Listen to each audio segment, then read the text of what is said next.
अब ये बैटरियाँ फिट कर दी हैं लोगों ने और ये चार्जिंग भी शुरू कर दी है इसने।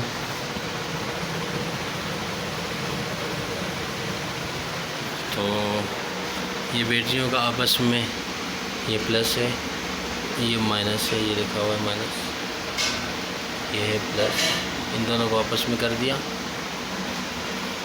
ये इसका माइनस है, माइनस ये और माइनस ला के सीधा माइनस में गया, माइनस से ऊपर चला गया और ये आया प्लस।